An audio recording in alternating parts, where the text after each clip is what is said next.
বিশ্ব সংবাদে আপনাকে স্বাগত। শুরুতেই জানাবো হাতে পাওয়া সর্বশেষ আন্তর্জাতিক সংবাদের শিরোনাম, পরে বিস্তারিত। শুরুতেই আন্তর্জাতিক গুরুত্বপূর্ণ সংবাদ জানিয়ে দিব।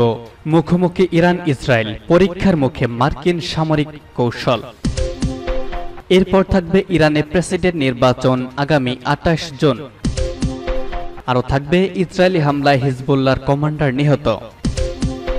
এরপর থাকবে আইসিসি কি পারবে নেতানিয়াহুর বিচার করতে, থাকবে এ বিষয়ে বিস্তারিত। আরও জানিয়ে দিব গাজায় নিহতের সংখ্যা 35,500 ছাড়িয়েছে।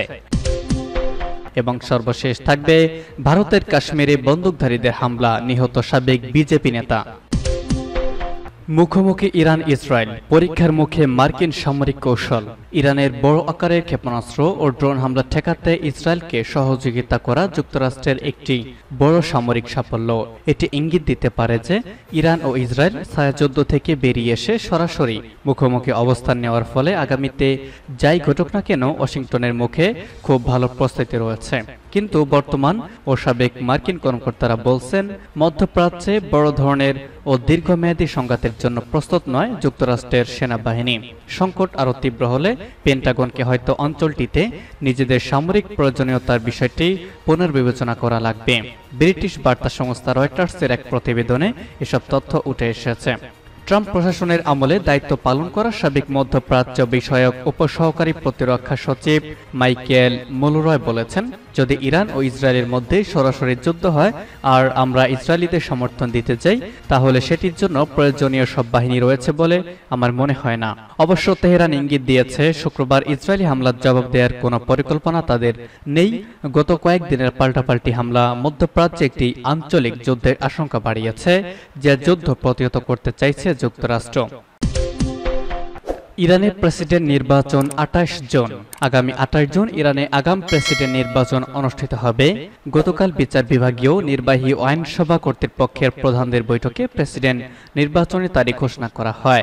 ইরানের রাষ্ট্রীয় বার্তা সংস্থা IRNA ইরোনা এই খবর জানিয়েছে। ইরোনার প্রতিবেদন অনুযায়ী বৈঠকে অন্তর্বর্তীকালীন প্রেসিডেন্ট মোহাম্মদ মোকবার, বিচার বিভাগের প্রধান গোলাম হোসেইন মোহসেনি এজি, পার্লামেন্টের স্পিকার মোহাম্মদ বাকের কালিবফ, আইন বিষয়ক ভাইস প্রেসিডেন্ট মোহাম্মদ দেহকান এবং ইরানের সাংবিধানিক কাউন্সিল ও স্বরাষ্ট্র মন্ত্রণালয়ের প্রতিনিধিরা উপস্থিত ছিলেন।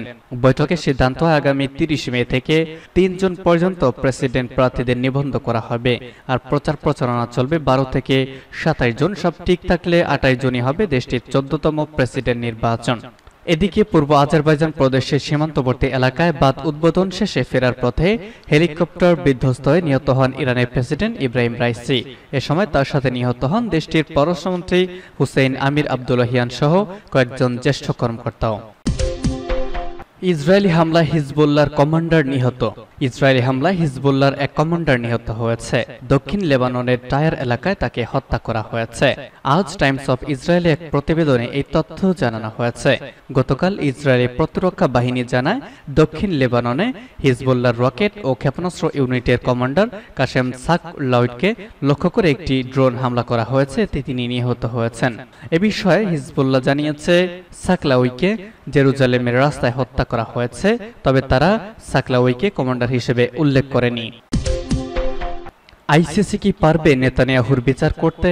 আন্তর্জাতিক অপরাধ আদালত আইসিসি এর প্রসিকিউটর করিম খান ইসরায়েলি প্রধানমন্ত্রী বেনিয়ামিন নেতানিয়াহু ও প্রতিরক্ষামন্ত্রী ইয়োব গ্যালান্ট এবং হামাসের 3 সিনিয়র কর্মকর্তাদের বিরুদ্ধে গ্রেপ্তারি পরোয়ানা জারির জন্য আবেদন করেছেন। এই পদক্ষেপের পর গাজায় চলমান ইসরায়েলি আগ্রাসনের মধ্যেই তুমুল রাজনৈতিক বিতর্ক শুরু হয়েছে। এই খবরে যুক্তরাষ্ট্রের সরকারের পক্ষ থেকে ক্ষোভ প্রকাশ করা হয়েছে। ইসরায়েলি নেতাদের বিরুদ্ধে গ্রেপ্তারি পরোয়ানা হবে আন্তর্জাতিক মানবিক আইনের জন্য একটি নতুন যুগ, যা প্রমাণ করবে যুক্তরাষ্ট্রের মিত্রদের অপরাধের বিচারও সম্ভব। মানবাধিকার আইনজীবী ও যুদ্ধ অপরাধের প্রসিকিউটর রিড ব্রোডি বলেছেন, আইসিসি কখনো কোনো পশ্চিমা কর্মকর্তার বিরুদ্ধে অভিযোগ আনেননি।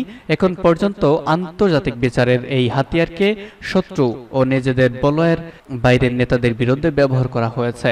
বিশ্বের বিভিন্ন দেশগুলোর কাতারে ইসরায়েলকে রাখা দেশটির প্রধান মিত্র যুক্তরাষ্ট্রের জন্য উদ্বেগের বিষয়। ইসরায়েলের প্রধান অস্ত্র সরবরাহকারী ও জাতিসংঘে কূটনৈতিক ঢাল হিসেবে ভূমিকা রাখছে ওয়াশিংটন। আন্তর্জাতিক আইন বিশেষজ্ঞ ও কলম্বিয়া ল স্কুলের অধ্যাপক শাহর কেনাকি বলেছেন, প্রসিকিউটরের ঘোষণার ফলে গাজায় যুদ্ধে ইসরায়েলকে সহযোগিতাকারী দেশগুলো হয়তো আইনি ঝুঁকি পর্যালোচনা করবে। ইসরায়েলের সিনিয়র কর্মকর্তাদের যুদ্ধাপরাধে জড়িত থাকার বিষয়ে যৌক্তিকতা থাকে, তাহলে ইসরায়েলকে সহযোগিতার মাধ্যমে দেশগুলো একই অপরাধে অভিযুক্ত হওয়ার ঝুঁকি থাকবে। আমরা হয়তো দেখতে পাবো যে ইসরায়েলের সামরিক সহযোগিতা সরবরাহ ও অস্ত্র বিক্রি বন্ধ করতে বিভিন্ন দেশের উদ্যোগ জোরদার হচ্ছে। প্রসিকিউটর করিম খানের ঘোষণার অর্থ হল আইসিসির বিচারকদের একটি প্যানেল তার আবেদনের ভিত্তিতে গ্রেপ্তারি পরোয়ানা জারি করা হবে কিনা। হামাস ইতিমধ্যে আন্তর্জাতিকভাবে বিচ্ছিন্ন, কিন্তু এই উদ্বেগের সম্ভাব্য রাজনৈতিক প্রভাব ইসরায়েলের জন্য গুরুতর হতে পারে। কয়েক দশক ধরে সামরিক দখলদারিত্বের মধ্যে ফিলিস্তিনিদের নিপীড়নের কারণে ইসরায়েল ব্যাপক সমালোচনার মুখে রয়েছে, আর বর্তমান যুদ্ধের কারণে দেশটি ক্রমাগত বিচ্ছিন্ন হওয়ার পথে এগিয়ে যাচ্ছে। গাজায় নিহতের সংখ্যা ৩৫,৫০০ ছাড়ালো। ইসরায়েলি বাহিনী গাজায় হামলা অব্যাহত রেখেছে। গত ৭ অক্টোবর ইসরায়েলের সীমান্তে প্রবেশ করে আকস্মিক হামলা চালায় ফিলিস্তিনি স্বাধীনতাকামী সংগঠন হামাস। এরপরেই গাজায় অভিযান শুরু করে ইসরায়েল। গাজার বিভিন্ন স্থানে অভিযানের নামে প্রতিদিনই নিরীহ ফিলিস্তিনিদের হত্যা করা হচ্ছে। ৭ মাসের বেশি সময় ধরে চলা যুদ্ধ সংঘাতে গাজা এখন পর্যন্ত ৩৫,৫৬২ জন ফিলিস্তিনি নিহত হয়েছে। আহত হয়েছে আরও ৭৯,৬৫২ জন। জাতিসংঘের মানবিক কার্যালয় বলছে, ফিলিস্তিনি ভূখণ্ডের উত্তর ও দক্ষিণে ইসরায়েলের সামরিক অভিযানের কারণে গত ২ সপ্তাহে গাজার জনসংখ্যার ৪০% বা ৯ লাখের বেশি মানুষ জোরপূর্বক বাস্তুচ্যুত হয়েছে। উত্তর গাজার জাবালিয়া ও বেত লাহিয়ায় ইসরায়েলি বাহিনীর বিমান হামলায় গত কয়েক ঘন্টায় ১৮ ফিলিস্তিনি নিহত হয়েছে। এদিকে ইসরায়েলের প্রধানমন্ত্রী বেনিয়ামিন নেতানিয়াহু প্রতিরক্ষামন্ত্রী ইয়োব গ্যালান্তের বিরুদ্ধে গ্রেপ্তারি পরোয়ানা জারির জন্য আবেদন করেছেন আন্তর্জাতিক অপরাধ আদালত আইসিসি এর প্রধান প্রসিকিউটর ও ব্রিটিশ আইনজীবী করিম খান। অবশ্য ওই ২ জন ছাড়া হামাসের ৩ নেতার বিরুদ্ধেও একই আবেদন করেছেন করিম খান। হামাসের যে ৩ নেতার বিরুদ্ধে গ্রেপ্তারি পরোয়ানা জারির আবেদন করা হয়েছে তারা হলেন ইয়াহিয়া সিনওয়ার, আল কাশেম ব্রিগেডের নেতা মোহাম্মদ দিয়াব ইব্রাহিম আল মাসরি ও হামাসের রাজনৈতিক নেতা ইসমাইল হানিয়া। করিম খান বলেন, গত বছরের ৭ অক্টোবর থেকে ইসরায়েল যে গাজায় যুদ্ধাপরাধ ও মানবতা বিরোধী অপরাধ ঘটিয়েছে তা বিশ্বাস করার যুক্তিসঙ্গত কারণ রয়েছে। নেতানিয়াহুর পাশাপাশি হামাসের কয়েকজন নেতাও এর জন্য দায়ী। নেতানিয়াহুর বিরুদ্ধে গ্রেপ্তারি পরোয়ানা জারির এই আবেদনের রায় আসতে কয়েক সপ্তাহ কিংবা কয়েক মাস লেগে যেতে পারে। আইসিসি গত ৩ বছর ধরে অধিকৃত ফিলিস্তিনি অঞ্চলে ইসরায়েলের কর্মকাণ্ডে তদন্ত করছেন। সাম্প্রতিক সময়ে হামাসের কর্মকাণ্ড তদন্ত করেছে এই আদালত। এবং সর্বশেষ থাকবে কাশ্মীরে বন্দুকধারীদের হামলা, নিহত সাবেক বিজেপি নেতা। ভারত শাসিত কাশ্মীরের দক্ষিণ অঞ্চলে বন্দুকধারীদের হামলায় এক গ্রামের সাবেক প্রধানের মৃত্যু হয়েছে। তিনি ওই গ্রামের সাবেক পঞ্চায়েত প্রধান।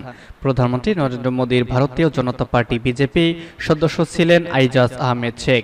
পৃথক আরেকটি হামলায় বন্দুকধারীদের গুলিতে উন্মুক্ত পর্যটন শিবিরে আহত হয়েছে 2 জন।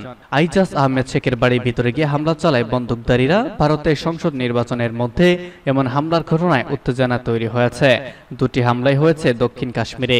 অনন্তনাগ, রাজৌরি জেলায় এই দম্পতির ওপর হামলা চলে এবং একই অঞ্চলের শোপিয়ান জেলায় সাবেক গ্রাম প্রধানকে গুলি করে হত্যা করা হয়েছে। ভারতীয় দৈনিক মিন্টের মতে বন্দুকধারীরা একটি পর্যটন শিবিরে গুলি চালায়। ওই সময় পর্যটক দম্পতি আহত হয়। কাশ্মীর পুলিশ সামাজিক যোগাযোগের মাধ্যমে বলছে, এই দম্পতিকে হাসপাতালে নিয়ে যাওয়া হয় এবং ঘটনাস্থলে ঘিরেই রাখা হয়েছে তাদের।